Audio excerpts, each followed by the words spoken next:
I'm wondering if I'm going to need to go to the back room. Let's see. Oh, Can you hear me? yes, I can. How's it going? You can hear me? I sure can. Good. How are you? I'm doing well, thank you. How are you today? Good. All right. Is that lighthouse in back of you? Is that in Norway? Do you know? I couldn't tell you. It's from I think TJ Maxx. Yeah, I know this stuff. That's good. Okay, well, thank you for joining me today. I have a grandson in the office, so it might be a little noisy at times. That's okay. Gets too bad, I'll go to a different room. Um, but um, can you give us just a introduction of who you are and the organization that you have? Yeah, let me shut my phone off really quick so we don't get interrupted. Okay, I should do the Uh, same. there we go.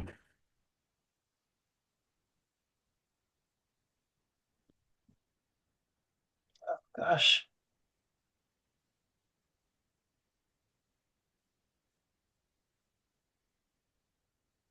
Hmm. Without mesh. Semi truck versus other. Oh, great.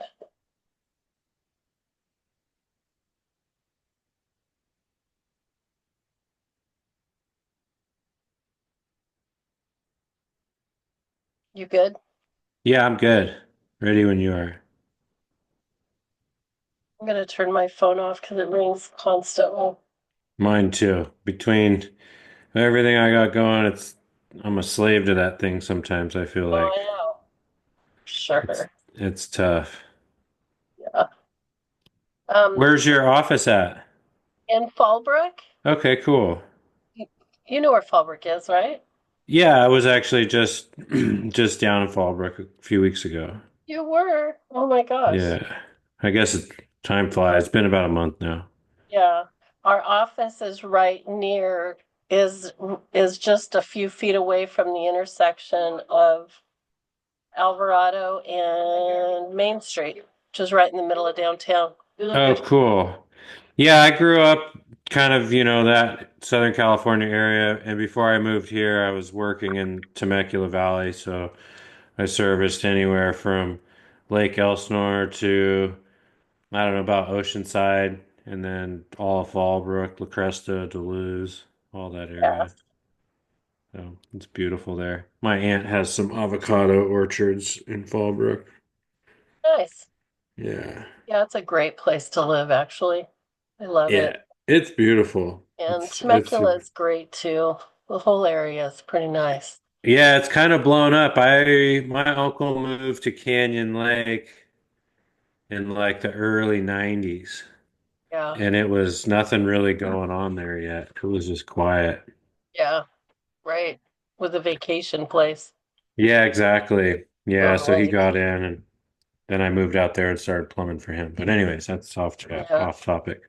So, so give us a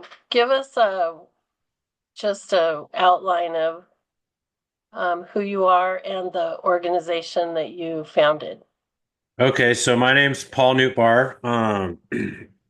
I am 38 years old. I got two kids, a boy and a girl. My daughter is 2 and my son is 4. I'm married. My wife and I have been together for a little over 21 years. We started dating when I was 17 years old. And Congratulations. yeah, it's been a long time. I mean, it's been a lot of ups and downs through those years. Hmm. Um, but we toughed it out. We stayed in it for the long haul. Um, I come from a family that was like two polar opposites. I had a dad who was extremely abusive, and my mother had passed away when I was about 5 months old from a domestic violence incident. But her side of the family was like that token Catholic family, in church every Sunday, all the big pool parties and birthday gatherings. They had 9 children, so my mom was one of nine. And from those 9 kids, there was like 27 grandkids and 30 something great grandkids. And now there's great great grandkids. Wow. Um, and they were just all a real put together family. You know, I had some uncles that were a little wild back in the 70s and 80s, you know, but everybody was family oriented and business owners. And then I had this dad who was this extremely abusive alcoholic, like I would call him a psychopath, you know, in some ways. But you know, he didn't get in any kind of trouble for my mom's death, so I lived with him until I was about 5 years old. And then some things happened in the house that was like kind of unacceptable. And my grandparents decided to get the state of California involved. They were advised by an attorney to contact uh, Department of Social Services in Southern California.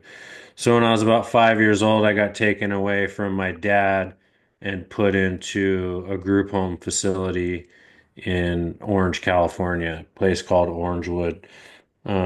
And that group home, I think, I don't even know. I'd guess there's probably several hundred kids there, all from different backgrounds of trauma.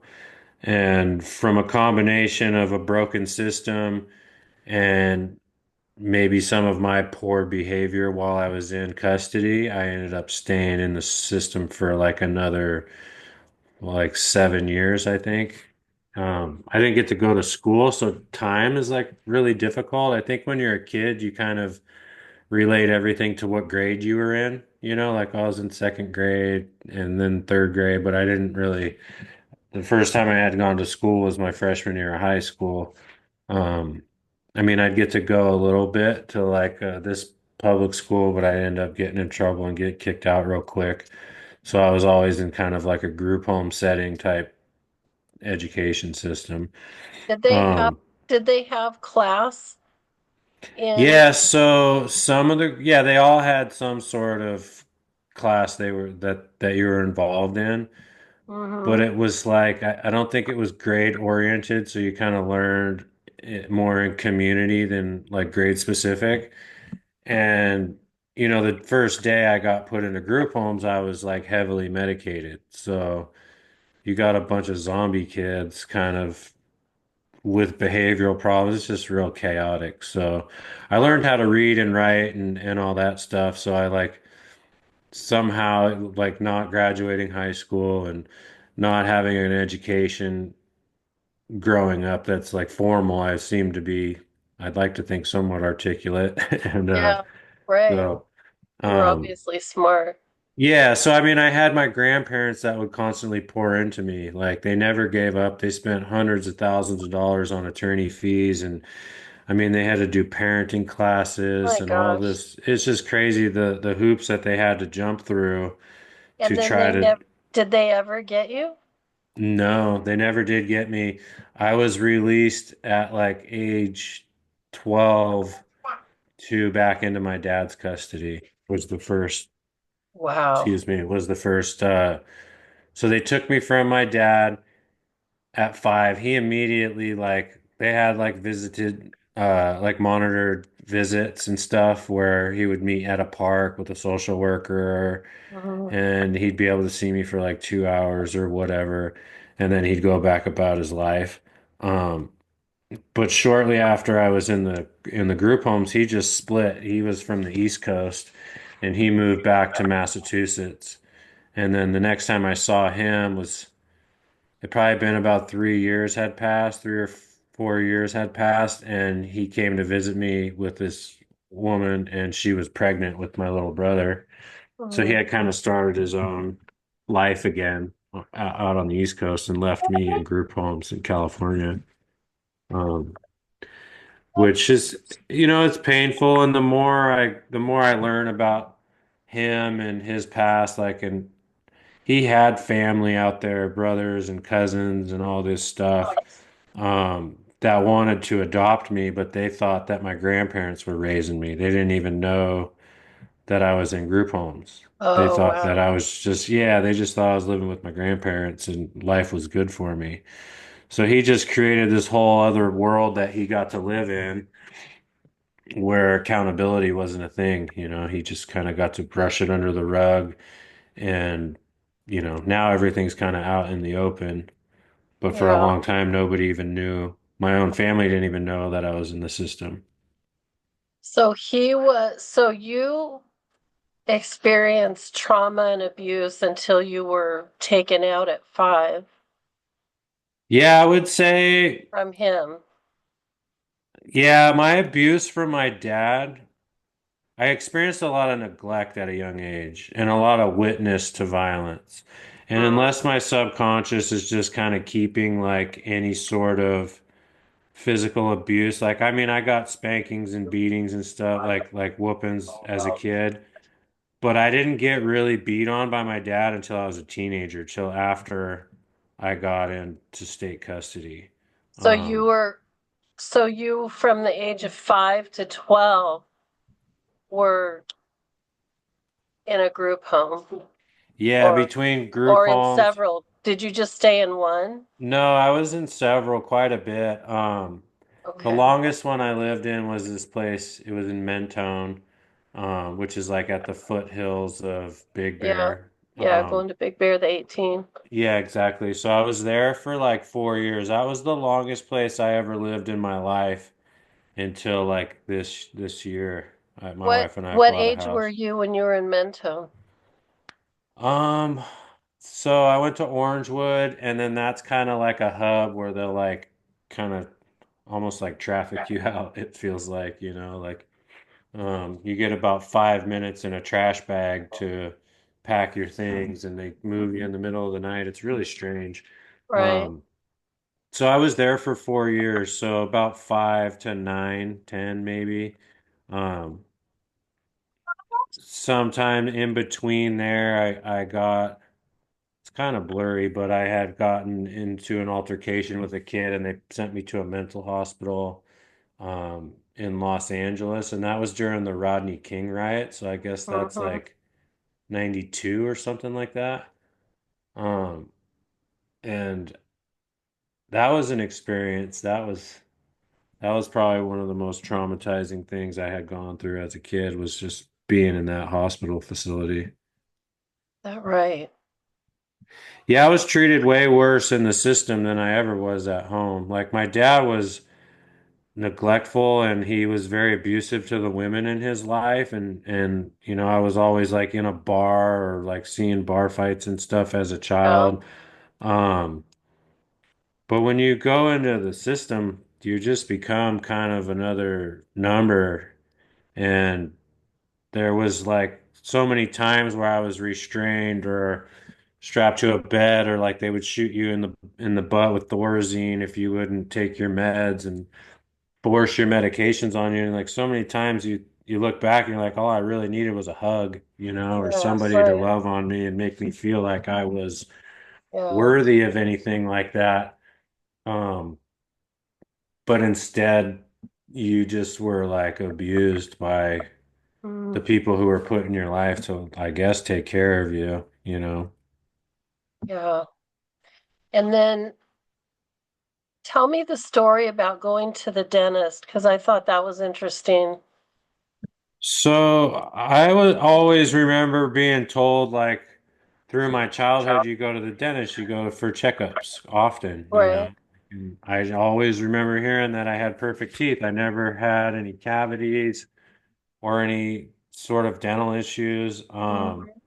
And then I was in that group home in Mentone, and it was several years into being there. They took me to a dentist appointment, and the dentist, they said something like I had 18 cavities, and they took me in and they actually took me in for like into anesthesiologist, not with like the gat, like they put me Mm-hmm. out for several hours. And when I woke up, like all my teeth, top and bottom, everything from my canines back, they had drilled and filled with an amalgam. Wow. And I didn't really ever pay any attention to it. You're just a kid, you don't Right. really know.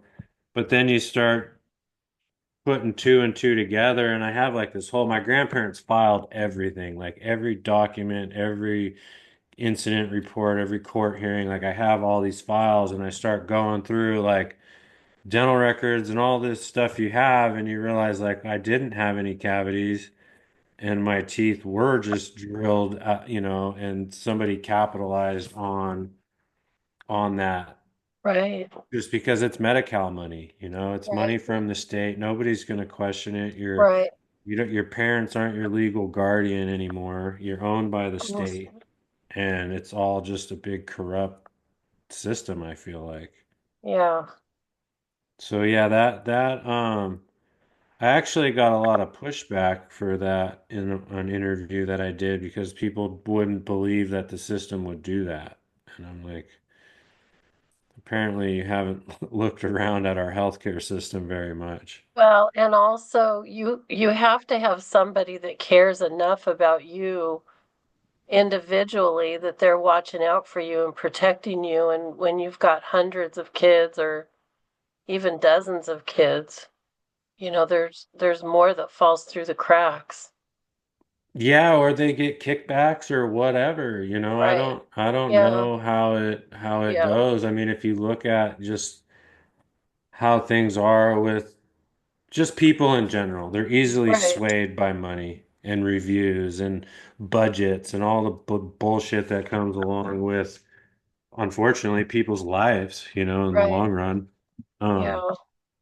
but even the staff member there, I mean, out of the hundreds of staff member that I've encountered over like my childhood, there's like two or three that actually stand out where I'm like, those people gave a shit, they Yeah. cared about the kids Yeah. they were working with, and everybody else felt like it was a job they didn't enjoy, or like an internship, or maybe even like some sort of probation requirement or something. It was, you know what I mean? Yeah. Like, yeah. Yeah, I know exactly what you mean. Oh, it's tough. Yeah, so So, then, but my grandparents never gave up. Like I was saying, they just, every Friday I was jumping in a car and driving down to Orange County to spend the weekend with my grandparents, see my cousins, do the pool parties, and then mhm. Sunday night it was back to the chaos. And then if I was a good kid, I could go, back to my grandparents that week. But I was, I acted out a lot. I was violent. I would constantly run away. I wasn't easily controlled. So there's some Right. accountability there as not that I knew any better, but Mhm. probably has some reason to do with why I stayed so long in the system. Well, I think for kids, I mean, first of all, you're angry for good reason, I think. And then you also had the benefit of having somebody that you knew somewhere cared about you. I mean, you'd be acting out anger, and then on the other hand, you had hope, that things could be better probably. Yeah, I kind of had the best of both worlds, or really good in one and really bad in the other. But Mhm. I would go when even on the weekends when I'd go home, I was a terror. It was for my grandparents. I put them through a lot of stuff, and it was like, you're kind of expected to be a normal kid, but your whole Right. week was just total freaking chaos Yeah. with like, I mean, the stuff that goes on in these group homes is kids are mean for one. It's a melting pot of abuse. You've got kids that have been sexually abused, kids that have been Mhm. neglected, physically abused, like all of it just kind of in one, and a handful of staff that just they can't be everywhere all at once. Some of them don't Right. even care, Right. you know. Yeah. So there was a lot of things that needed to be undone, and sometimes just a weekend wasn't enough. Yeah. Yeah, So, we were foster parents, and a lot of what you're saying tracks with what we were aware of. And yeah. when we finally got our foster son out of the group home, um, he still had a really tough time adjusting. He couldn't just go to regular high school because of the abuse that he had endured. If somebody called him gay or fag or something, he would hurt them. I mean, he would Yeah, hurt.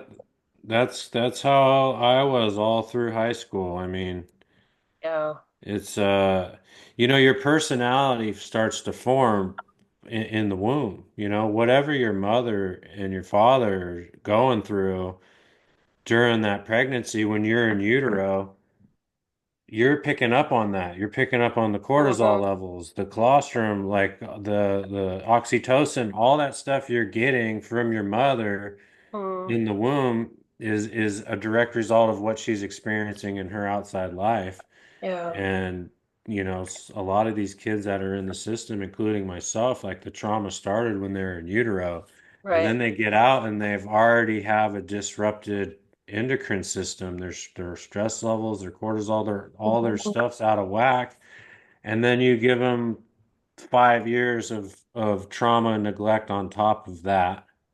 So it's like, and then even if you get them at a foster child at a young age, and when people don't understand, they're like, well, he's 2 years old when I got him, and he's have all these Yeah. issues. It's like, yeah, because Right. that started when Yeah. he was growing in his mama's belly, and she was getting the shit kicked out of her by her Yeah. husband. Um, Yeah. so I've So did you ever meet up with your dad again after you were at what age did you leave the group homes, um, the system? What age did you leave the system? so I was released back into my dad's custody at like 12 or 13-ish. Um, And which that was on the East Coast or the West no, Coast? he was on the East Coast. He still lived in Massachusetts. I Okay. lived I was in a group home in Costa Mesa, like right in kind of like the Back Bay in Newport, Costa Mesa, right on the border there. Yeah. Um, and that one was like I had become such a hellion that they put me in this group home that was like full of like gang members' kids. It was like, I mean, Yeah. Wow. teenagers like covered in tattoos. Like it was wild. Hmm. But I fit in there. It was interesting. But anyway, so yeah, they released me back into his custody. So he flew out from the East Coast and met me in California, and he had got like a job in an apartment. Um, and that was my first like chance at life, I guess, was being back with my dad. And the first night I was out in the group homes in the apartment with him, he got drunk and like whooped my ass and threatened to bring me back to the group homes. So, Mm. um, yeah, it's pretty wild just to think that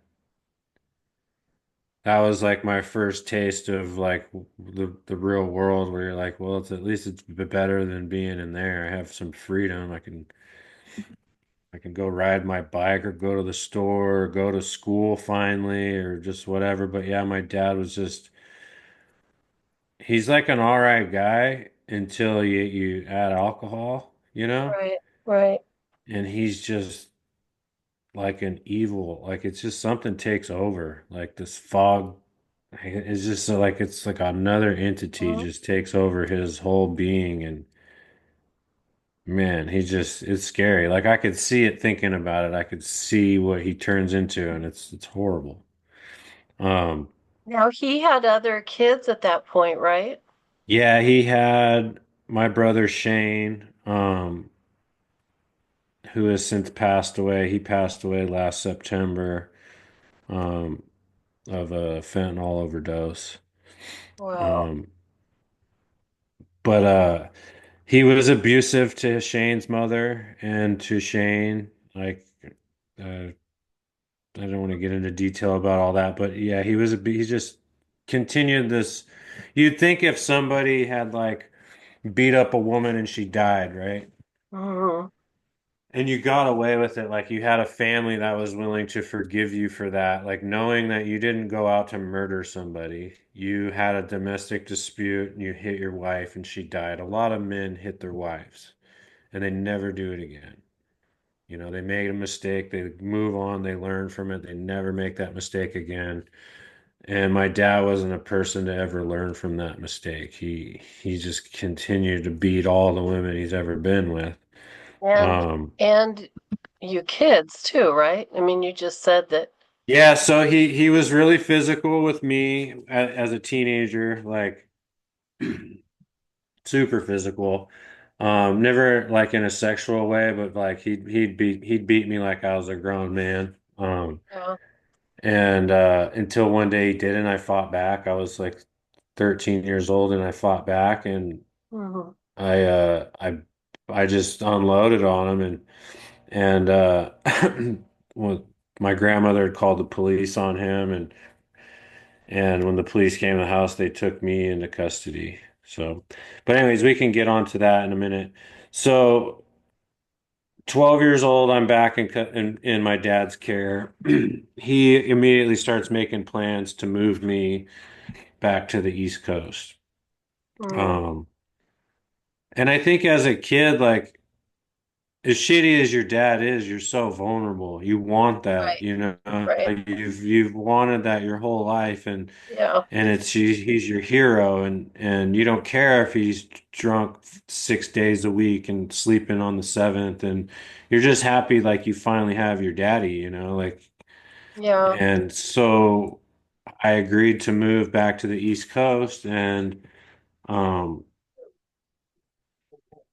And that's when things just went like from bad to worse. I lost my whole support group. Everything I ever had good in my Right. life was Right. now 3,000 miles away, and there's no cell phones. This is like the Yeah. 90s still, Yeah. We don't have any cell phones yet. The internet wasn't Hmm. a thing. It wasn't like I could FaceTime my grandparents. It was like I'd be lucky if I could get a letter in here and there. And then my grandmother got an amazing idea. She got a 1-800 number and I could call her from like any payphone, Oh, whether I wow. whether I had money or not. So Wow. I What a was good always grandma. like, it was when I first got arrested on the East Coast, she got the one eight Mhm. hundred number. So she didn't have to like pay for jail calls or whatever.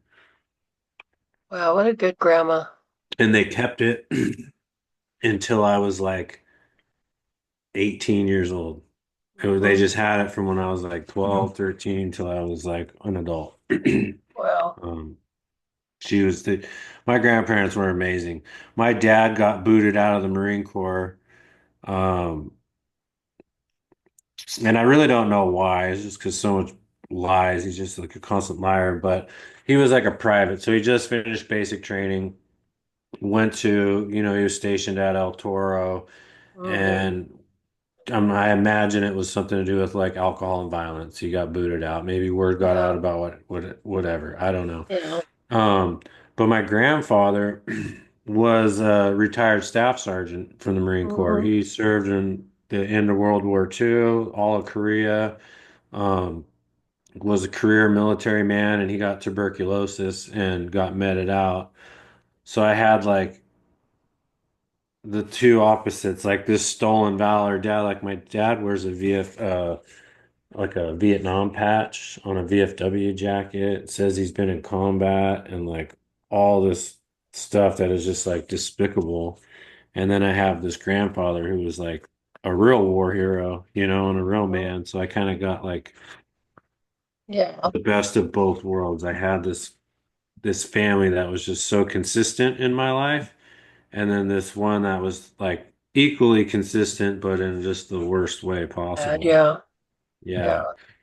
So I got a long life story here, so I apologize. No, it's Um, okay. I ended up getting in a bunch of trouble back on the East Coast, a lot of fights, and I, s- I wound up back in group homes. The first time I had got arrested in Massachusetts, they sent me to this place, and the judge on Monday, I got arrested on like a Friday night, and Monday morning I go to court. And the judge set me for a 30-day sentence and he gave me a $1 bail. Mm. And the only person who could bail me out was my dad. And man, I sat in that place for 30 days No phone calls from him, not a visit, nothing, man. It was like, and it sucked. It really sucked. I was young. I think I cried myself to sleep for like a week straight, like just crying in a bunk bed and in a cell with another kid. And it was like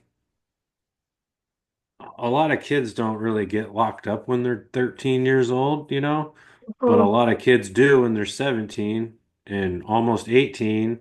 And the difference between a 13-year-old and a 17-year-old, you're talking like a senior in high school Sure.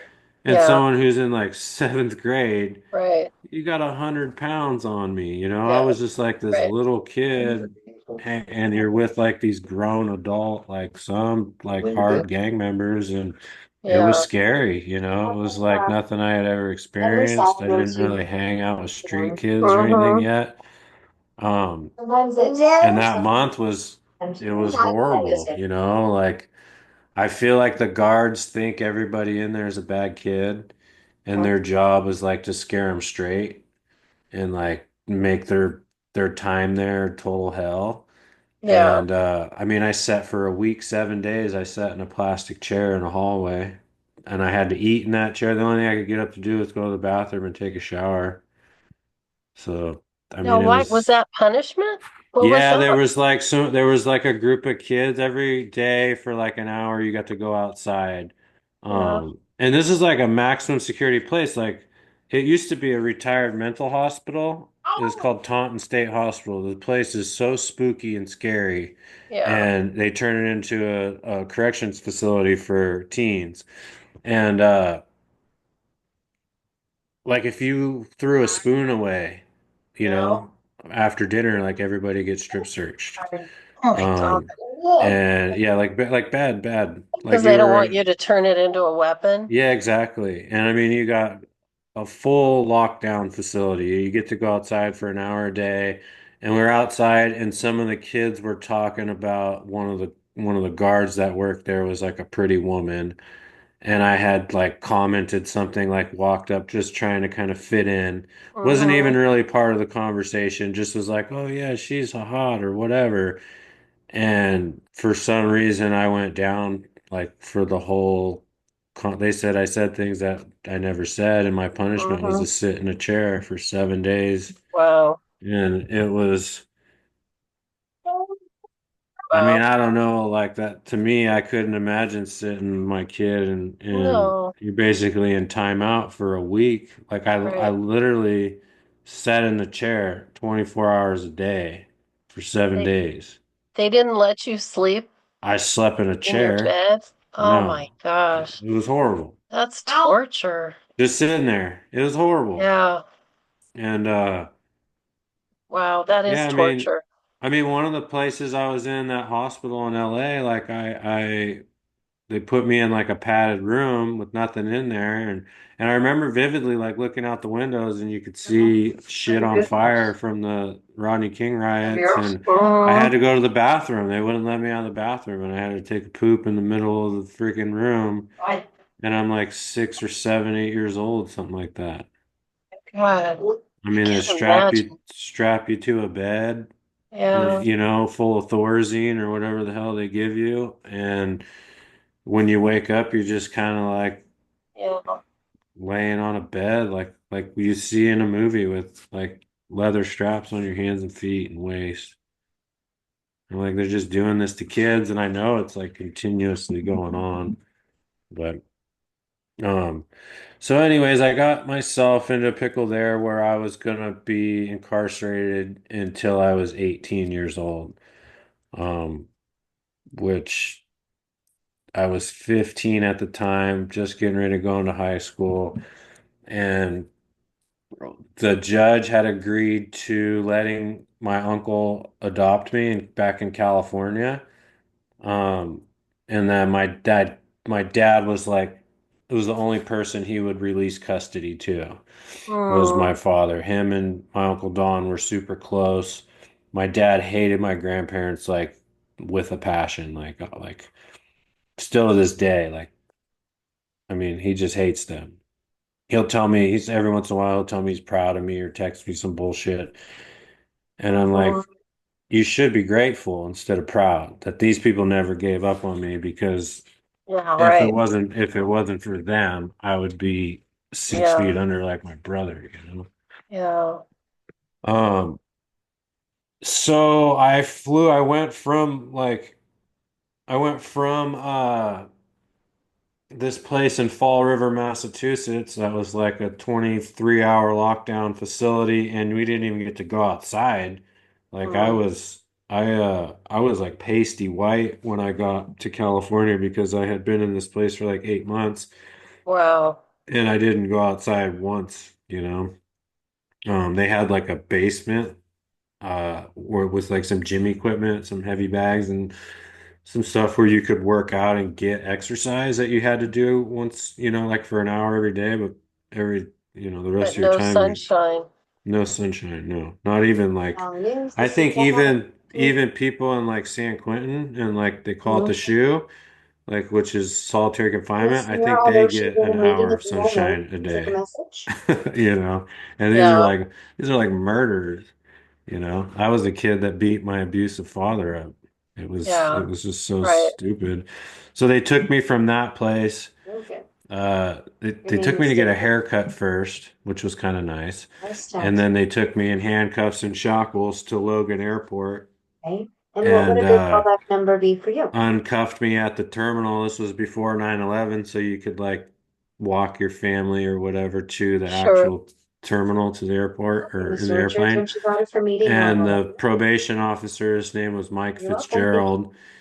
He uncuffed me and he like was super apologetic and he said, "Hey, we you don't deserve to be in any of these places, but we couldn't keep you at the group homes because you kept running away and assaulting people, and this was the only way we could keep you away from your dad because he was so abusive." But it was a small town in Massachusetts, so when the cops would show up, he'd be like, "Oh, hey, Kathy, how's it going?" Mm, He went to high school with all these people, and it was like, yeah, I was just the bad kid that got out of the group homes. And, right. anyways, so my life changed like, pretty drastically that day. I went out to California. My uncle that agreed to adopt me, he had just gone through a divorce, so he had a lot of free time outside of work. But he lived in a motorhome in my grandmother's front yard, my grandparents' front Mm, yard, which they had a big, like 3,000 square foot house in Garden yeah, Grove with a swimming yeah. pool. And it had like, they raised 9 kids there. So it had like six Mhm. bedrooms. And it was a freaking sweet house to grow up. I could ride the bus like right Yeah, down the Brookers, one bus all the way to the beach and go surf all day long, ride the bus home. Like I was living my best life finally, but I still had like your son, if somebody would mess with me at school and try to punk me or whatever, like yeah, I'm not just gonna hit you, I'm gonna put your fucking head through a desk. I was right. like Yeah. extremely violent. I had just like I went from being a scared little kid in that first juvenile hall to now being like spend more time locked up than I did out on the street, and now I'm like angry and Oh, muscular and gone right. through puberty and violent and like super just I don't know, class clown, so always instigating shit and just so I Hmm. got kicked out of a lot of high schools. I ended up not graduating. Um, I put the people who really put their neck out on the line for me, I put them through a lot of hell. Like my Hmm. uncle would stay up all night long with me doing math homework, and I wouldn't even turn it in. I would just Oh, like, and I don't even know yeah. why. Like it was finished and done, but I just had like this like middle fingers to the system. Like I didn't want anybody telling me what to do. I was done listening to people. My grandfather was trying to talk me into joining the Marine Corps, and I'm like, I felt like I just did Hmm. 18 years in an institution. I don't want to do it anymore. Like I just so um I ended up moving to Northern California with an aunt and uncle. after my sophomore year of high school, and they lived like in this little kind of podunk town in Lake County.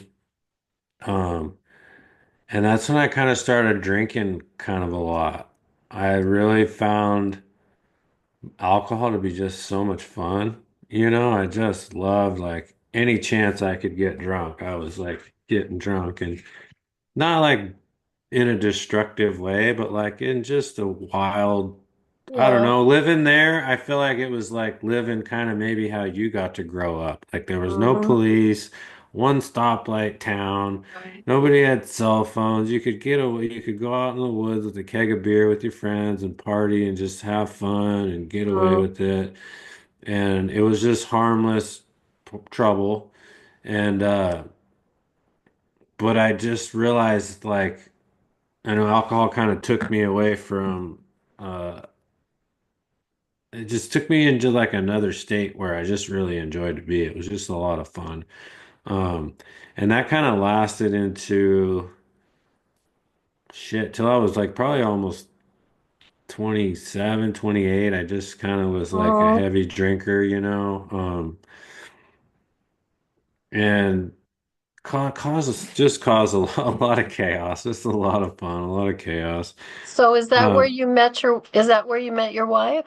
I met my wife. So after high school, I ended up moving back to Southern California and I moved out at 17, me and some friends. I dropped out like right before I was going to graduate my senior year. I just decided it wasn't for me. And I went and rented a house with like five or six dudes that just graduated high school and we're all getting ready to Mhm. go into college. And my wife came to a Halloween party um, at the house, dressed as a cop of all things.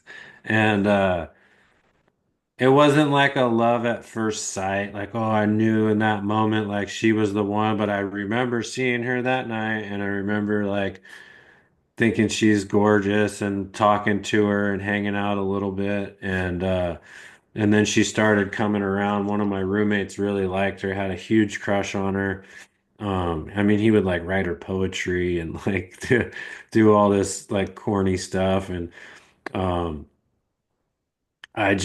she had brothers. She came from a family of four, or she was, yeah, a family of four. So she had three brothers. And now seeing how her oldest brother or her middle brother is, Alan, he's a lot like me, like rides Mhm. motorcycles, loves the beach, loves to party, likes the off-road stuff, wild, always was in trouble. And now I'm like, okay, I get it, how we got along so well. Because she saw something in me that she didn't in these other guys. Yeah. I get choked up. She could But look she could look past it. she could look past it, man, and she just stuck with me through like the hardest times of my life, like the hardest times ever. She was always there. And there were times where she's like, I'm done. I'm not dealing with this shit anymore. Like I'd call her from jail and be like, hey, can you come pick me up in jail? I got rolled for a bar fight here with so and so, or I got drunk in public in this area, and never like any crimes like where I was just like, what do they call them? Mhm. Victimless crimes or whatever. I was just out, just getting this shit out of my system. I didn't understand trauma. I had no idea Right. that I even had problems. I thought like I didn't realize I was masking shit with alcohol and drugs and Mhm. my violent behavior was a trauma response and all this stuff. I had no clue about any of that. And anyways, we ended up like we broke up. I saw her at a wedding. We like gave it a go again. Um, decided we were gonna move in together. And this is like I don't even know how long it's been now. It's all just kind of been a blur, but we moved in together. We were still super young, got an apartment, and then ended up renting a house, and then we bought a house and had this big property out in like the Temecula Valley area and just life was super good. It was amazing. I started a youth outreach. I started working with kids from that area Mhm. and everything was like Did you target kids that had experienced trauma or abuse, or was it just I kids in worked with general? like the worst of the worst kids, and I loved it. Like not the worst of the worst kids. Sorry, that sounds bad. Right, but Kids with bad kids from trauma. the worst backgrounds. I had one kid who, like, some of his earliest child memories were like cutting up bodies with his dad, who was in the Mexican mafia, and like getting rid of, like, sending a 5, 6 year old kid out with the trash because who's gonna suspect this kid's dumping body parts in a dumpster at an apartment. Um, Extreme sexual abuse. I had one kid who was like so amazing. He was a 13-year-old pimp, He was like literally pimping girls on the street, selling coke and crack at like 13 years old because his uncles made him do it. Wow. Um, and I absolutely loved it. That kid who was a pimp at 13, he's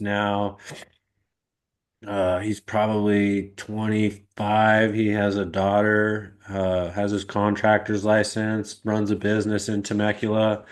Like super success story. Yeah. The one who was getting rid of body parts is like doing a life sentence in prison for shooting a cop. So it was painful, um, and also rewarding at the same Yeah. time. Right. So. Um, but with the working with youth, you don't really get to see the rewards right away. They come Right. like years and years down the road, and I didn't Right. quite understand that. All I saw was, the hurt and the pain and the failure because Mm, it's so in your face. Like when you're working with a kid one day and the next day he's dead, right. you take it so personally Right. because it's just right there. But those shifts that you get to make with the youth, like they come way, way, way down the road. And I didn't Yeah. realize that until I stopped working with kids, and then you start seeing the fruit. And Right. I heard this quote a while ago, and I probably screwed up. They said, "The world will change when men plant trees of which they'll never see the shade." Or bear the fruit or see the shade. And it's like, I have to Yeah. remember that, because I'm like, you're wanting to plant these seeds and you want to see the fruit right away. And you're like, come on, Right. man, you got this. And you don't see it. And Yeah. you're like, you get discouraged. Yeah. But then later, 10 years later, it flourishes. And you're Mhm. like, oh man, even if I was just a small part in that, I Yeah. was still a part. Um, Yeah. I experienced that too. Yeah. It's pretty rewarding, even if you have to wait 25, 30 years yeah, to yeah, see it or hear it. exactly. Um, So then we ended up moving to Northern California. The area we bought our property in kind of got overtaken by cartel and big Mm-hmm. cannabis grows, which cannabis didn't bother me. I was, like it was all the other criminal activity that came along with that. Um, Right. that was just very uncomfortable. But anyway, so we ended up selling our house. We bought like a tiny house. We're like, oh, we'll buy this tiny house and drive it around and see where we like to stay. Well, we Mm-hmm. drove like 8, 9 hours to Northern California and stopped in a town. And I ended up starting work. Like, I already had my contractor's license in California. And so I shut my nonprofit down in Temecula and then shot up here. And I started working on I got here on a No, I'm sorry. Thursday, and I started working on a Sunday, Monday, and then we ended up just buying a house here and staying. You need to go to. Um, You need to go Lived to bed. here for, I think we're You need to going go on to like bed. 7 years, and So go on your 4 years ago we bedtime. ended up having our Thank first you. kid. And my wife got You're at pregnant home. after thinking we would never have kids. We bought like a really small house and a little piece of property, and we were Okay, like, "Oh, Julie, this is sit down the towel. perfect for us. We're just Hold gonna down the cord. grow old together." And um, it'll just be her and I here in this house. And then she ended up getting pregnant, and I was like, "Oh my gosh, here we go!" Like, And My own little yeah, youth we had youth our baby ministry. boy. What's that? You said my own little youth ministry. Yeah, exactly. It was like, okay, it was like I was so excited because, and also scared, I started making Right. some phone calls and like I was concerned that my dad's behavior was hereditary Mm, and that I would be yeah. subject to like this type of mental illness that he was dealing. So I called him and I asked him like, "Hey, how are your parents? What were your parents like?" And he's like, "Oh, my parents are great. My dad was awesome. My mom was awesome. I had the best parents ever." And I'm just like, that was not what I was hoping to hear. I was hoping to hear that you were locked in a fucking basement and that's why you're all screwed up. You're telling me I had Yeah. all these great parents, and now I'm like, well, man, this ain't great. But anyways, um, so I started like diving in a little bit into like trauma and background and kind of like being more trauma informed. Hmm. And then my son was born and everything was good, man. I got the house all ready, the nursery, like I was just so pumped, got everything blue, decorated the room with like surfboards and like all the stuff that I loved when I was a kid was in there. And I can look back on the room and see it like before we came home from the hospital, and then you see it now, it's like a tornado ran through there. Uh, but when and everything was really good, I had a hard time responding to things that I think should come a little more naturally to a dad, like when my son would cry. Like dad didn't even react to it really. I would just like tune it out, and Yeah. I think that was strictly because that's what happened to me as a kid. I was just left to cry. Hmm. So I had to like teach myself to go in there and be responsive to that and like how to be nurturing. And then really like stepping into the role of like being a better husband because your role as a father doesn't necessarily mean you're taking care of a child. Sometimes you're taking care of your spouse, and your role of a father is to Right. be that for your wife because she's Yeah. now, her body's just gone to war and Right. then created this child, and now she's having to like be sleep deprived and nurse a baby and change diapers, and that kid wants nothing to do with you yet. Yeah. So I learned a lot there about just kind of being more of a provider and more of a support. Hmm. Uh, and then my son turned about 5 months old, and he was in my bedroom and he was playing around on the floor. And there was like a book of matches on the floor, and he was just fooling around them. And I bent down to pick him up, and it was like a switch went off in my head, almost like this is just a flashback of like my dad holding me down as a kid and burning me with matches. Mm. And I wasn't 5 months old. I was probably like three, four, maybe when that had happened. And and I was like, I couldn't believe it. Like I knew the memory was there, Right. but I never seen it like that. It was like I relived it. And then from that moment forward, it was like I just opened like like you shook up a soda and just popped it Right. open and it just was everywhere and I'm just like, "Oh my God, the So lights you in the started kitchen." having more flashbacks? Yeah, I started having more flashbacks of all kinds of traumatic events from Mm. group home stuff. Smells started really bothering me more than they used to. Smells would always be triggering to me.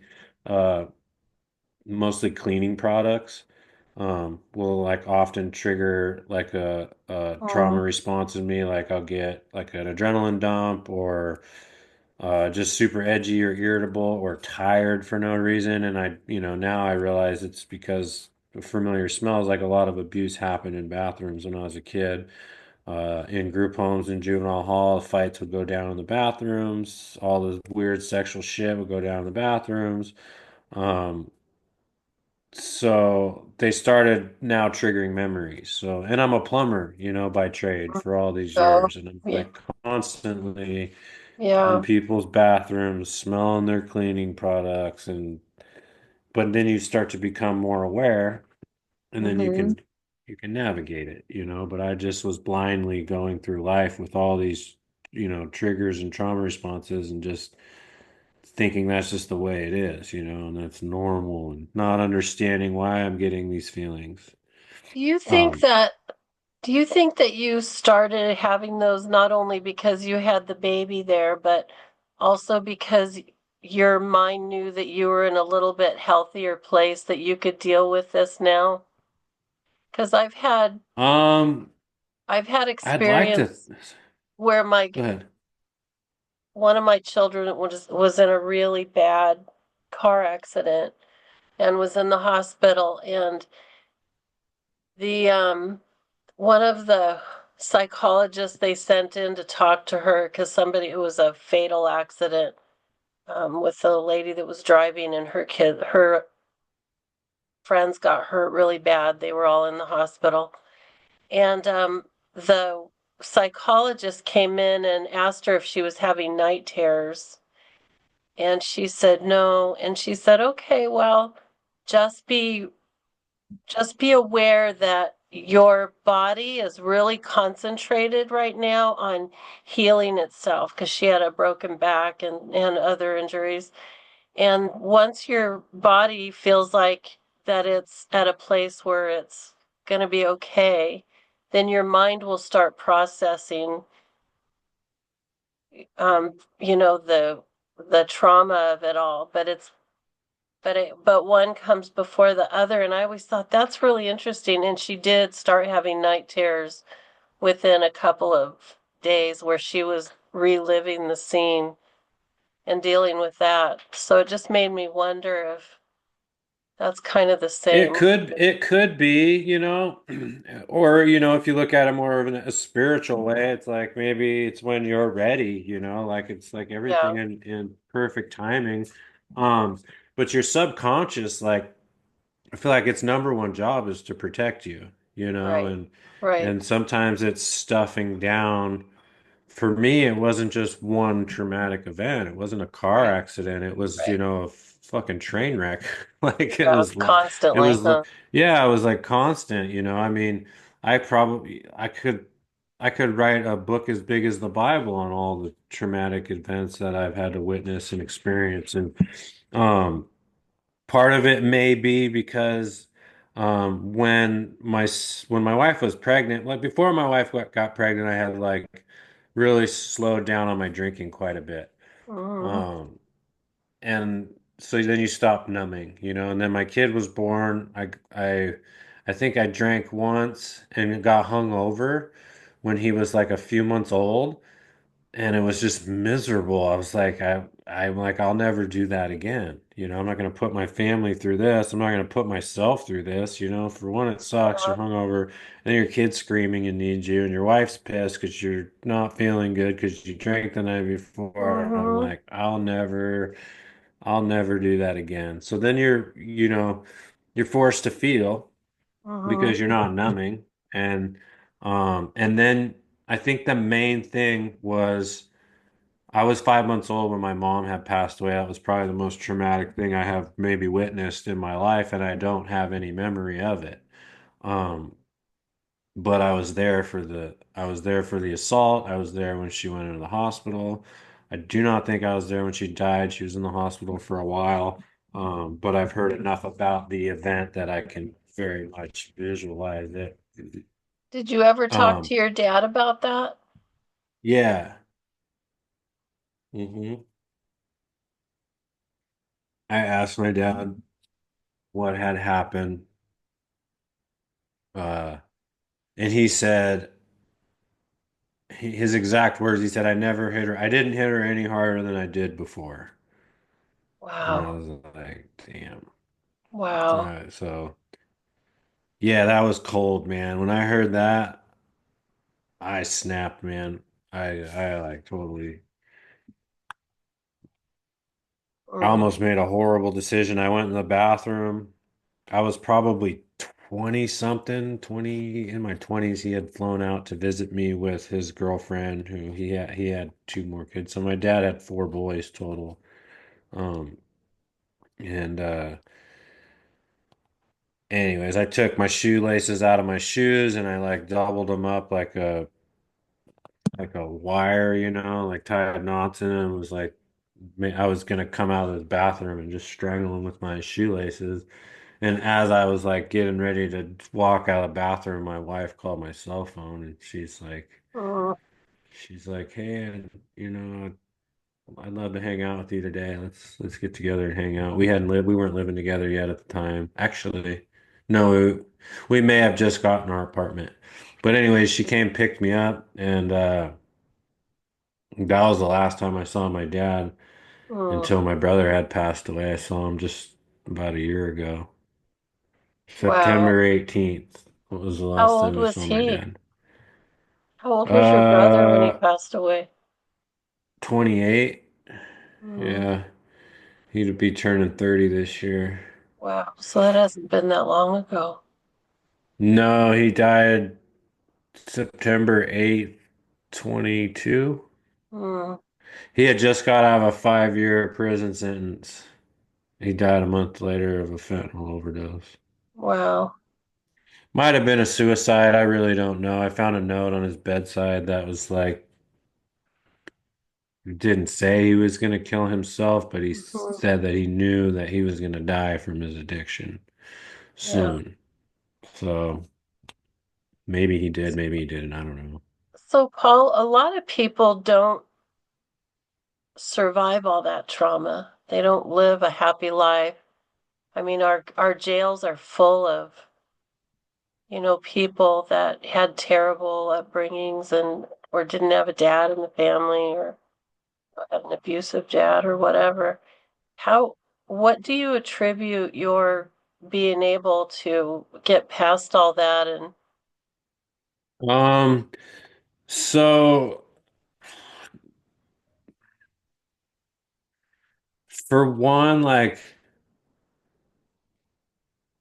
I was almost that statistic, like the flashbacks and the disassociation and everything had gotten so bad to where like I was like checked out, I was like totally checked out. One day I was standing in the driveway like in La La Land, like I don't even know what I was thinking about, and I like come to, and my wife is like yelling at me, like, "Where is my husband? Like, what the fuck has happened to my husband? Like, where are you?"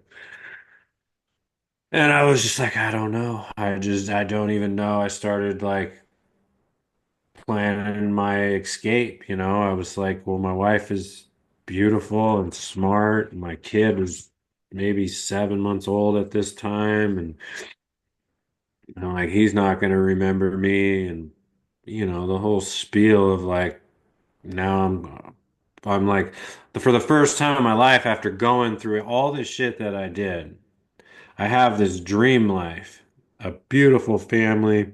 right, I live in a beautiful area. My ducks are in a row, and it's a nightmare.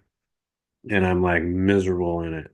And I just wanted the only way I could find out of it was I just wanted to end my life. It was the only thing I could think of.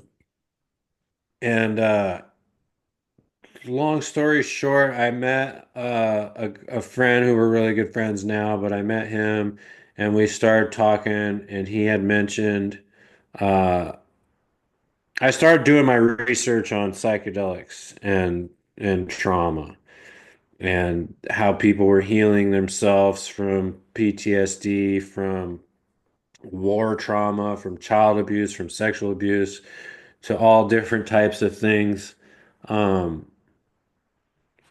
in like a short period of time with either plant medicine like mushrooms or with MDMA or whatever the modality may be. I think that there's something out there for each individual. So I started doing my homework on all this, and then I met this guy, and I was on a job, and I was just like vulnerable with him, and I'm like, "Hey, man, I'm just really struggling here, and this is what I want to do. And I don't even know why I brought it up to this guy. And he's like, oh, well, you should talk to my wife. She does that type of work, and she could give you a little bit more information. So she ended up putting me in touch with uh, this other woman. Um, and for the first time in my life, I had like sat with a therapist who I could really tell that she cared and she genuinely wanted to help me. And she had been in a similar situation in her life to where she was spiraling, her family was suffering, and she went all in and did everything she could to fix herself so that her family could reap the benefits. Yeah. And that's all I needed was that like common ground there. So Yeah. I did like a good probably 4 months of like hard therapy. And I mean, like I would seeing two, three therapists at a time. I hired like a personal coach. Like I just, every Wow. bit of money that I had saved, I just started pouring into myself and investing into myself and started reading books on trauma and listening to seminars and every podcast, everything that I put in my head was in some way, shape, or form, putting me on a path to a better Paul. Yeah. And, eventually the time came and I did some assisted therapy with MDMA, which is, not like your traditional psychedelic, but it's more of an empathogen. Um, so for people with lifetime, they call it complex PTSD to where it's like, a whole lifetime of trauma. I was able to process in like a 4 to 6 hour period of time. And since that day, I had never had another flashback in like Wow, a really? yeah, from that day, like it was like night and day difference. I've been Huh. more engaged with my son. Um, I was able to be more nurturing, just present, Mm-hmm. more in tune. Like it changed. It allowed me to like look at my eye from like a bird's eye view, Mm-hmm. my or look at my life from like a bird's eye view and kind of like pick up a traumatic event and like shake it up a little bit and process it and move Yeah. on and do it Right. over and over and over and over again and get rid of things that I carried like heavy guilt for from things that I did through my adult years, teen years, childhood, forgive people that I thought had wronged me and just like really hit the reset button on life. Um, and from that day forward, like as soon as I went through that experience, I knew like I'm gonna dedicate myself to first becoming the best version of me and then becoming a version of me that can now help people um in a similar fashion. So since then I've gone to school to facilitate with psychedelic medicines. Um, I have like a network of people that I work with. That if you were to reach out and you had a specific like want or like a an avatar of a therapist or a guide or whatever you wanted, like I have a network where I could probably find somebody for you to fit your comfort level. And Mm-hmm. sometimes it's with psychedelic medicine, sometimes it's just a good therapist, somebody who gets it, Mm-hmm. someone who's been through the trauma. Um, and then I work with a nonprofit. I'm the director of healing services for a nonprofit called the Alpha Wave Project. And we work primarily with veterans from the special operations community and first responders. And the other board members on there are all retired Marines, like 20-year career Marines. So I'm just really fortunate to be able to work with like that capacity of men Mm-hmm. and women. And then I will like help other organizations. Like next week, I'm going to Oklahoma to help work a veterans retreat for disabled veterans that are going to go do some healing work with some plant medicine and be able to really just transform their lives, you know. So I don't have to be a veteran to work in that community, you know. Trauma is Right, trauma. right, Like right. it's the worst thing to happen to you is the worst thing to happen to you, and the traumatic event is what it is, but the what Hmm. happens after is often the same, you know, no matter if you're out in combat or you're dealing with fatal car accidents or shootings as a first responder, or you know, if you were raped or abused, like the way it affects our bodies is often very similar. Um, so I found myself able to work with like a pretty wide spectrum of people on their path of healing. Wow. So you're still married? Yeah, I'm still married. My wife is outside playing with our two kids. I think we're done at two. And Or both boys? no, no, I have a daughter. Her name's Oh, you do. Juniper. Yeah. Oh, neat. She's two, and then my son's name is Bodie. He just turned four. Um, That's and they're awesome. just great kids. Like, you know, I used to give credit to like MDMA saving my life, you know, and Hmm. recently I was just looking at my son and I'm like,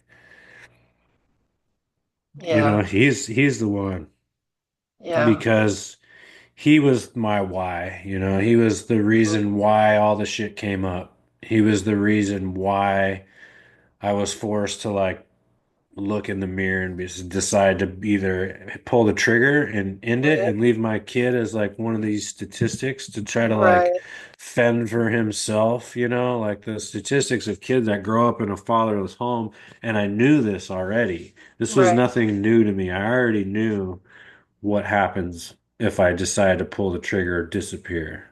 And I Yeah, still was considering it. You know, that's how low I was. Um, but he's yeah. the one that like that really, I think I I really owe a lot to that kid. He forced me to become a better version of me, a better husband, a better father, you know. Yeah. And then from that, like it's had this tremendous ripple effect, you know, like where Hmm. I've been able to work with countless people Hmm. on their traumas, you know. And sometimes I don't even have to work with people. They just see an interview or something that I did and Right, that's transformative for them. And I get messages and emails all the time from people who saw an interview or read an article or whatever, and they just like you know really being vulnerable with my story has just been right. impactful enough. So It I'm touches people. And it also yeah, gives them hope that they can heal and that they can have a good life, yeah. you know, and have a It family and have kids and experience unconditional love. it's absolutely true. You know, you can drown in a mile of water, you can drown in 6 inches of water. You know, it's Right. like Yeah. everybody is affected by things in a certain way. Yeah. And when we all can put that aside and just realize that we're kind of all on the same path, no matter what the initial event of your trauma was, you know, Yeah. there could be some real healing. Like this retreat, I'm going to work next week for this organization called Rising Ridge. I mean, we have, I think, like 5 or 6 veterans who are all from special operations community, and then we have like a professional wrestler, firefighters. It's just it's a whole like melting pot of people with different traumas in their life, you know, and but we're Mhm. all on this same journey together. It's really beautiful. Yeah. Yeah. So do you have another organization, the Morph Project? It's the Morpho Project, yeah.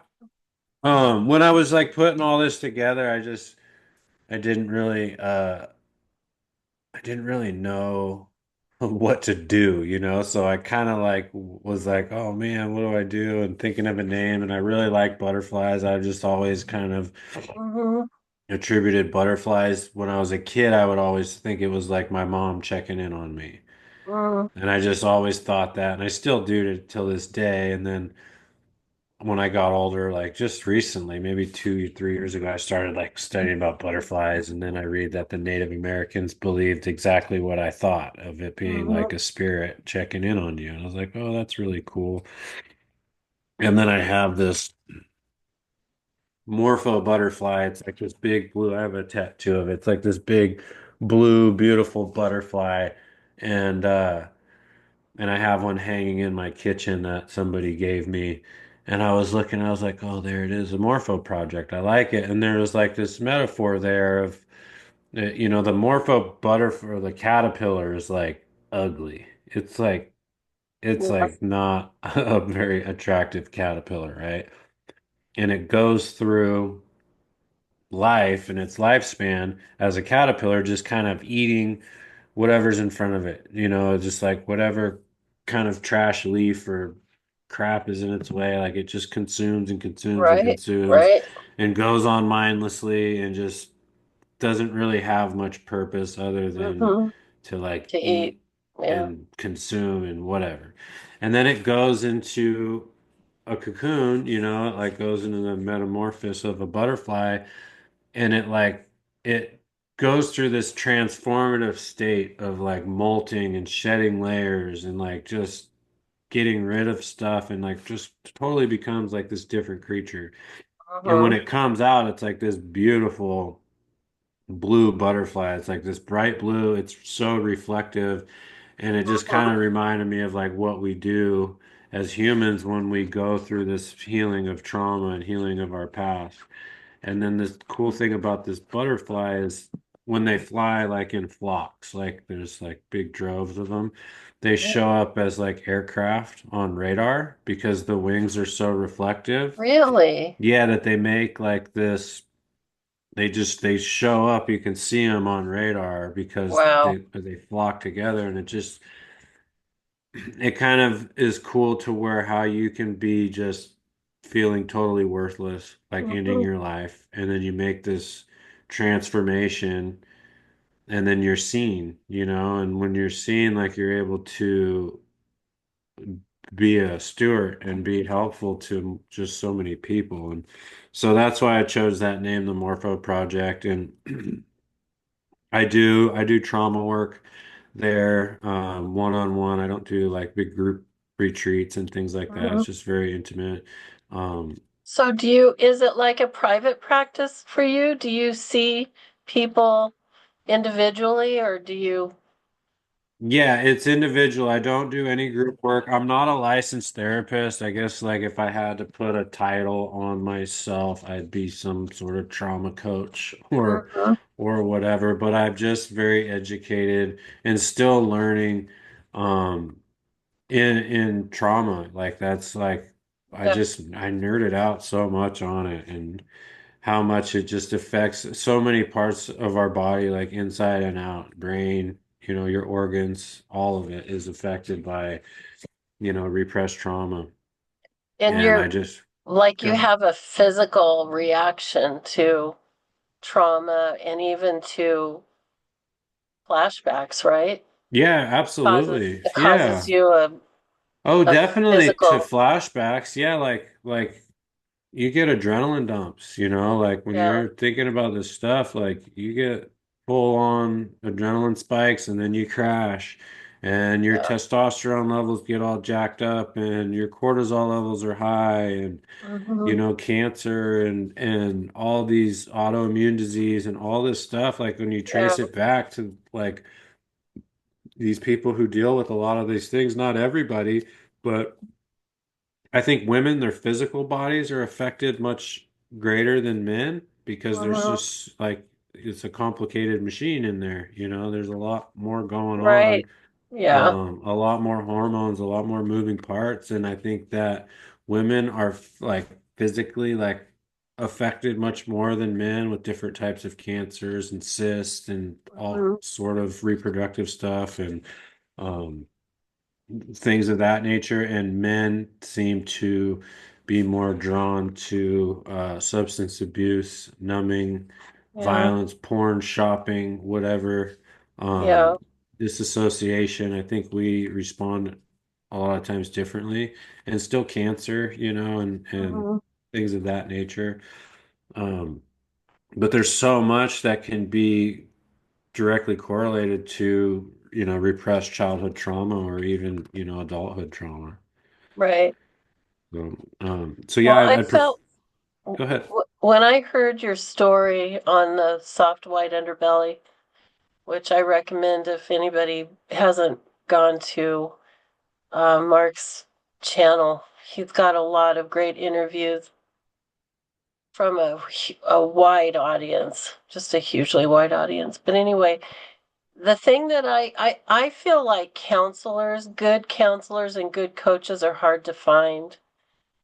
And from kids that have experienced a lot of trauma, sometimes they'll, if they're in this, I know with our foster son, we tried to get him a good counselor, and it was super hard because he had retold his story so many times. He just didn't want to do it anymore. And I feel like he didn't really have that much hope. And I feel like one of the most important things before you start, get deep into counseling or coaching is that if you've experienced trauma, is that you have hope, Yeah, that things can get better. And that gives you a little courage or encouragement to go forward, to try and be vulnerable and see if things can get better. And I feel like from watching your interviews, I feel like that's part of what people get is people that are so broken and hurt. I feel like it gives them hope. That's why I keep referring to your family and your life now. You're really an incredible example. I mean, just I'm an incredible. anomaly, it's like the Mm-hmm. statistics for kids that grew up the way I did, my brother is one of them. My other two brothers are thriving. Like I Wow. um Yeah. I I shouldn't be a lot of things, you know what I mean? I shouldn't be a dad. I shouldn't be a husband. I shouldn't be a business owner. You know what I mean? I mean, I work on nonprofits. I help so many different people. I shouldn't Yeah. be any of that stuff, and it was through family that didn't give up on me. And then, but at a certain point, like nobody's coming. You know what I mean? Like Yeah. you gotta pick yourself up by your bootstraps and sometimes like doing that healing journey, like from when I started to like really plan my escape to like where I was maybe a year later, that was the hardest year of my life. I spent like $50,000 in coaching and therapy and all this shit. I I spent my entire life savings, every penny that I had saved up, I Sure. spent on like healing myself, Yeah. and every moment that I had free was listening to a podcast or reading a book or Mm-hmm. something in around getting better. People Yeah. have to make a choice Right. where they're like, I'm done with this shit. Right. And you have to go all in. Like, you could take psychedelics till your head spins, but Mm-hmm. if you're not doing anything after that experience to like reintegrate back into life and really be disciplined and like making changes and new habits and new friends, sometimes you got to cut family out, like Right. it's really, really, really hard and like it sometimes just feels so discouraging, but there Right. is hope. It's not an easy, if it Yeah. was easy, everybody'd be doing it. And if you've seen Mark's interviews enough, there's for everybody that's on there, they all went through something shitty as a child, most of them, Right. and how many A prostitutes. lot of them are still living that. Of course, and how many Yeah. prostitutes and crackheads and heroin addicts and fentanyl addicts and pimps and gang members do you see on there versus how many people are like out there making some sort of message out of their life? Right. They all have the same potential, Yeah. you know? Every one of Right. those guys has the same Think. potential to do something different. Maybe a few of them are just Yeah. totally mentally ill and they never have hope. That's a possibility. I don't know. But I feel that. But they're even finding that mental illness can be treated. When I say there, I mean people like uh I'll think of it in a minute. The guy that wrote Christopher Palmer. He wrote a book called Brain Energy, Hmm. and he's treated severely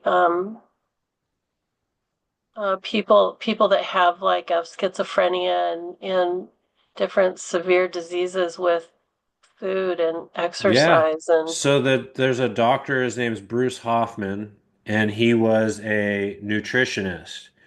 And he had a client, I forget when, but he worked, I believe, with this Chris Palmer. He had a client come to him who was diabetic. And he said, hey, and was also schizophrenic. yeah. And they said, hey, before we do anything with insulin or any of this stuff, let's change your diet. Let's get you on a clean diet. You're just going to start eating whole foods. Mm-hmm. They changed this person's diet, and the schizophrenia went away in 2 weeks. Yeah, I believe it. And now they're like, oh wow, we can change people's Yeah. like uh, chemical compounds in their brain and their Yeah. mental illness with diet. But you got organizations like the VA, when Mm-hmm. somebody comes into their office for a checkup who's like, "Oh, I'm hearing voices," or I'm feeling Mm-hmm. depressed or whatever, they send them away with a laundry list of medication, Right. and they Right. never treat they never Right. treat the root, they The just treat the symptoms. symptom, they just Yeah. keep band-aiding the symptom. The veterans that I work with, they come to me, they're on like three, four, five, SSRIs, MAO inhibitors, painkillers, you name it, they're on it. Adderall to stay awake, like what's the one to go to sleep, and then you got one for mood and one for headaches, and they're just like this Yeah. mess of like chemicals, Well, that's what I was thinking of when you said you were in that place that was, worse than San Quentin on the East Coast, not getting any sunshine. If you're not giving a young person fresh air and sunshine and good food, how can they get better? I mean, it's pretty, you're like fighting an uphill battle. And you go around now and you see kids, like, you can tell when a kid's malnourished. They Yeah. got black bags under their eyes, their skin's like Yeah. see-through, and you see them out and about, and you're like, there's no excuse for this. Like, I Yeah. mean, that's a whole Right. nother topic of like Right. kids getting put in front of phones, and like they're being raised by social media now and Right. things. And They're not pedaling bikes, they're riding e-bikes, yeah, not getting to exactly. exercise, Yeah, exactly. So, eating um, processed foods that are toxic. It's just, yeah, it's sad. yeah. So I'm very fortunate. Yes. And do I struggle? Hell yeah. Like I still have bad days, man. Like I still have moments where I'm like triggered or some Hmm. smell will bother me, but I have learned tools how to like shift that, trauma response from a whole day spiral to like, all right, I'm in it now. What are we going to do about it? Are we going to, do a little Yeah. breath work? Are we going to practice some gratitude? Are we going to pray, meditate? How are we going to get out of this? And you just fill your toolbox full of things. And I got something for everything that I'm able to use. And some days I struggle a little more than others. Yeah. Um, and I think seasonal, I think in the wintertime, like this time of year is probably when I'm at my worst because it's rainy up here where I'm at. It's cold. It gets dark at Yeah. 4 o'clock, Right. it's like you don't get the vitamin D you're used to, but you pay attention to that stuff. I get blood work done probably. I try to get it done once a year and just check where Mhm. everything's at. And if I'm low on vitamin D, then we'll take some more vitamin D and just kind of keep things level. Don't drink alcohol much anymore. And Yeah. that's kind of been the worst one, I think, Yeah. in my life. Yeah. So where, um, where does God fit in your life? Do you attribute any Um, healing or? yeah, very much so. I'm still trying to figure that out. Like I was raised Catholic. I very much contribute my success to God in a sense that if it wasn't for my grandparents' relationship with God and Jesus in the church, there would have Hmm. been no way that they could have hung in there as long as they did for me. I just don't see it possible. I mean, my grandmother, like my grandfather put a kneeling, like a little altar in the back of their van, and she would pray the rosary on her knees, like on the way to the desert with the My family to go gosh. camping for the weekend. Like she was a Wow. die hard, love Jesus, love God. I mean, I did my first communion. Like, you're a kid in group homes and you get to go home for the weekend and you're in freaking catechism one of the days. Like, it sucked. And then the other day you're in mass, you know? Um, Yeah. so like I did my first communion, did my confirmation. In high school, I would go to all the youth groups, I think just to kind of hang out with girls and hang out with my friends. But like, Sunday, my wife and I are in church with the kids and trying to raise them into that world so that they know that there's more accountability out there than just us. Hmm. Um, I struggle with organized religion. I see a lot of Hmm. hurt and pain that it causes, um, just kind of since the beginning of religion, period. Like it's just Right. always Right. been. So I Well, think pretty much humans. anything that humans are involved in, there's going to be problems. You nailed it. That was exactly what I was going to say. Humans have kind of like, you know, back in the day there was one church and then oh you couldn't Mhm. wear a skirt at that church so this one allowed you to wear a skirt. Well, this one you could wear strapless or whatever it was. You would just kind of like make your own church to fit your own needs and Yeah. Right. I don't believe that like people who don't believe in Jesus or they don't have a place in an afterlife. I don't buy into all that. I think that Jesus was an amazing teacher and he's who I choose to follow as my teacher, but I don't think that's the holier than thou way to like some sort of crazy promised land. I don't know. It's the Yeah. way that I choose to live and fall by those guidelines and raise my family in that type of environment.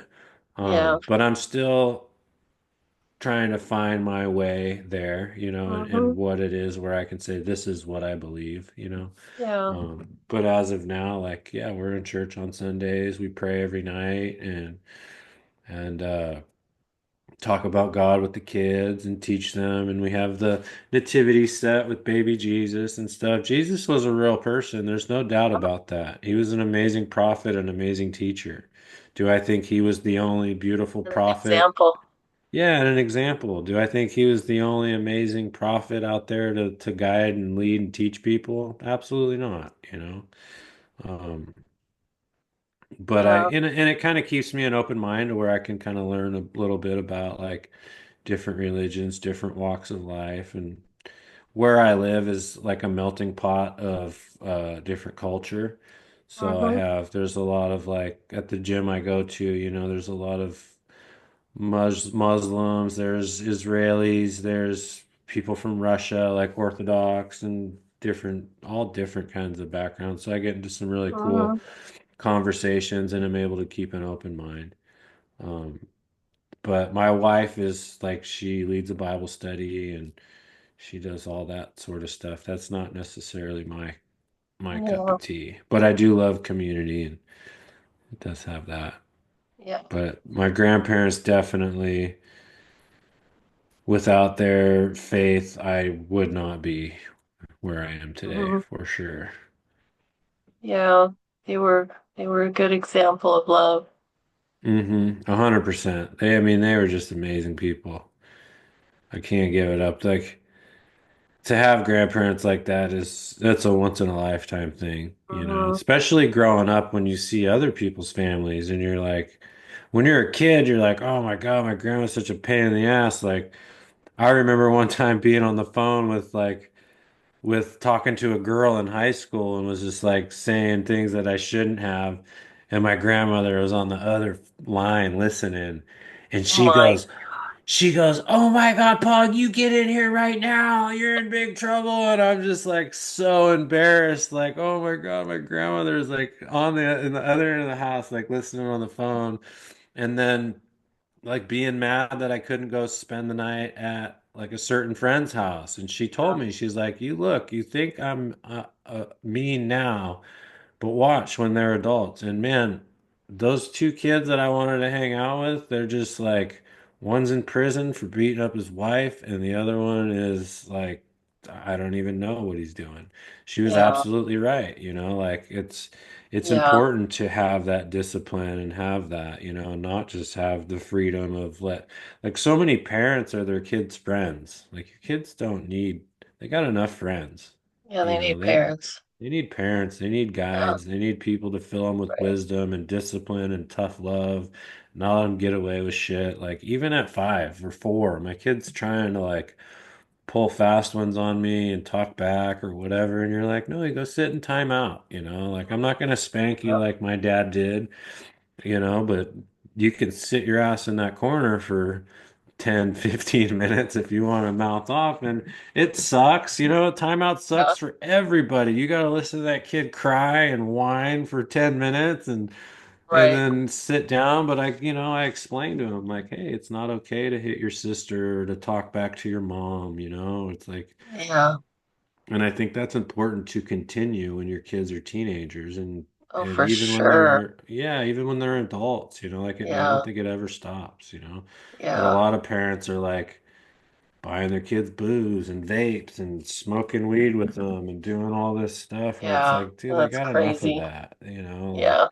and they have this mentality of like, well, at least they're doing it at home and I know they're doing it. It's like, yeah, but they're still poisoning their brains with all this crap. So I had really great, amazing grandparents and Hmm. amazing aunts and uncles. Like every one of my aunts and uncles played such an important role in my life. When my mom died, it was like I got 5 moms and 5 dads all of a sudden, and Yeah. everybody had their own part in my success and still Yeah. I do. really feel like extended family is just crucial, super important. It takes a village. Yeah. Yeah. Well, is there anything that you want to say or you want to talk about that we didn't talk about yet? I think we pretty much covered everything, really. Um, If somebody wanted to get a hold of you, uh, for coaching or for whatever, how would they do um, that? you could, my website's amorphoproject.com, I think. Let me check. Okay. Yeah, that's what it is. And then my email's amorphoproject@gmail. Um, I'm sure you could put it like in the show notes or something if this goes on YouTube or whatever. And then yeah, you can reach me out there. Paul Nootbaar, I'm on Instagram. I don't really do Facebook too much, but every once in a while I'll pop it on Instagram.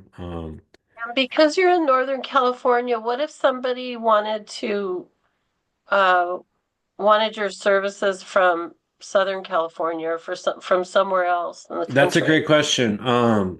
I can work remote, so like I have clients in France and South Africa, and sometimes timelines get a little hard, but like Or working with people in the UK, they're like total opposite of here.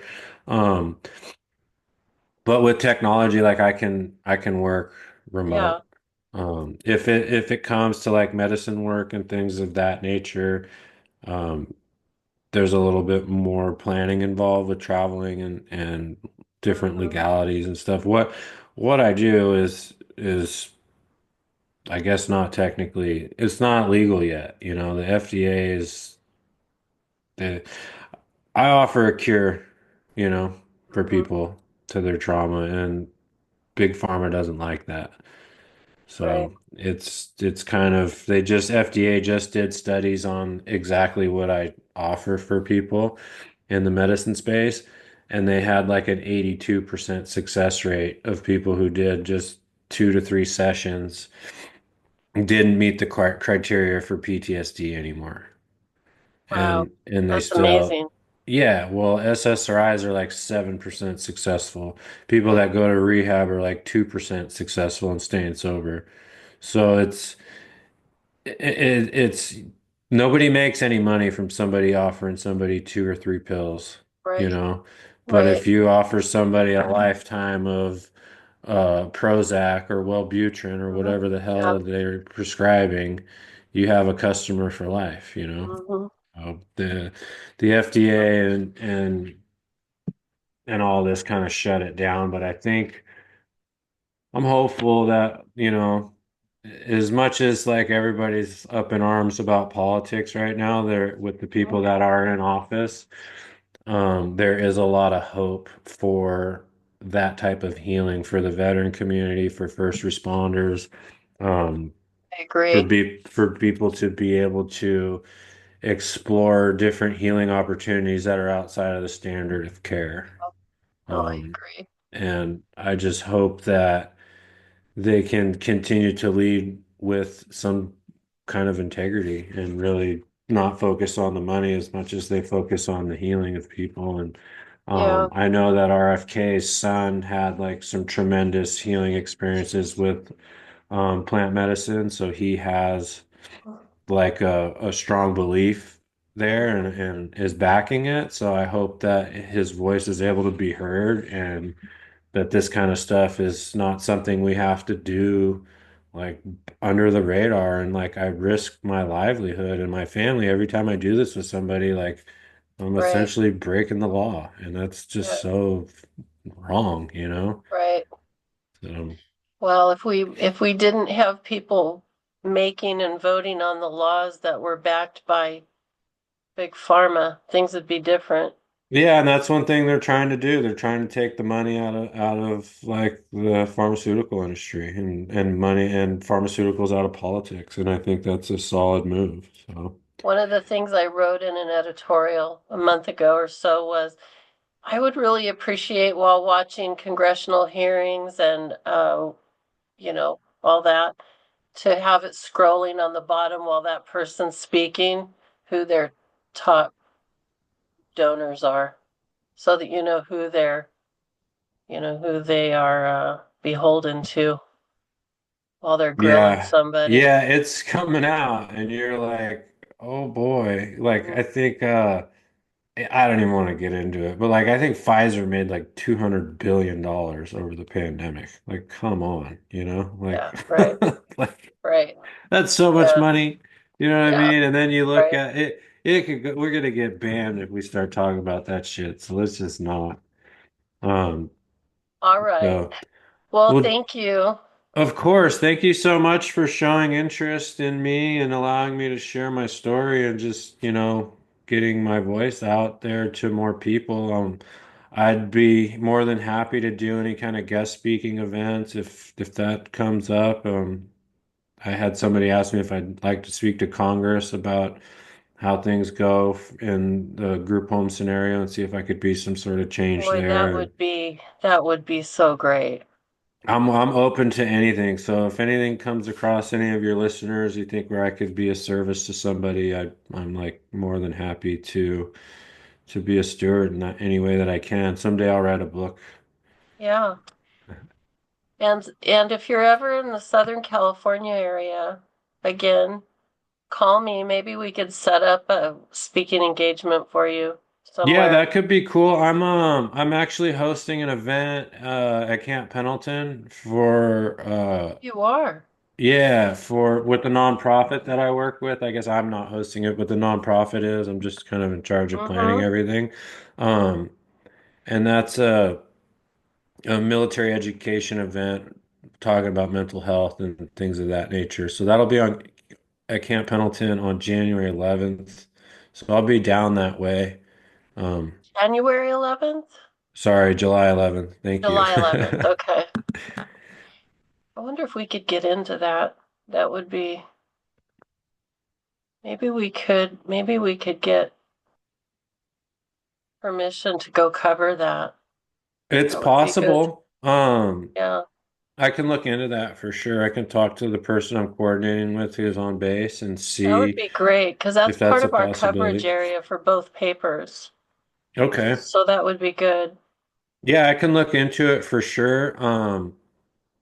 It's a 3-day event. So Friday is the formal event where I'll be like there'll be a handful of guest speakers. Jared Napier, he's like a retired Navy, I think Master Chief. I'm probably screwing that up. I'm sorry Mm. if I am. He's speaking there on mental health. Matthew Wiz Buckley, he's a retired Navy fighter pilot and Top Gun instructor. He's on the news all the time talking about mental health and the veteran community. He's speaking there.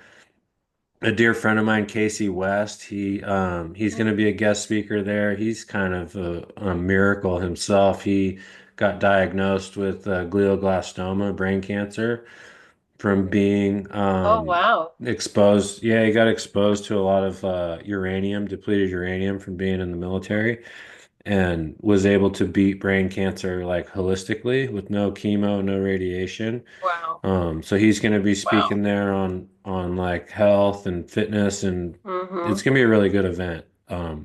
So yeah, it would be really cool to get more exposure Yeah. and stuff. So I'll see if I can All set that right. up. All right. Well, the one last thing that I won't put on the video, but I want to tell you is you were saying I should do this, I should have done this. One of my friends who's a counselor said, Julie, don't shit all over yourself. You can put that on there, right? So don't shit all over yourself. You're doing great. Thank you so much. Sometimes it's hard to, and I think that's important because how often do we forget to like pause and say, good job, Yeah, Julie? right. Good job, Yeah. Paul. Like, I'm proud of you. And Yeah. a lot of people don't take the time to like to big themselves up. They're so Right. worried about like building Yeah. up other people or what other people might think that they really forget to stop and Yeah. pause and like give themselves credit when it's due. And thank Yeah, you for for sure. reminding me that. For sure. I would definitely leave it in there. Yeah. Yeah. Um, yeah, I'm very thankful for you and thankful for your work. We need more of that. So Awesome. thanks Well, for thank you for being allowing brave. my, yeah, of course. Thank you for allowing my voice to be heard and Mhm. look forward to seeing whenever this comes out. All right, we'll get it done as soon as we can. Whenever. All Alrighty. right. Well, Have a thank wonderful you. evening. You too. Bye. Bye-bye.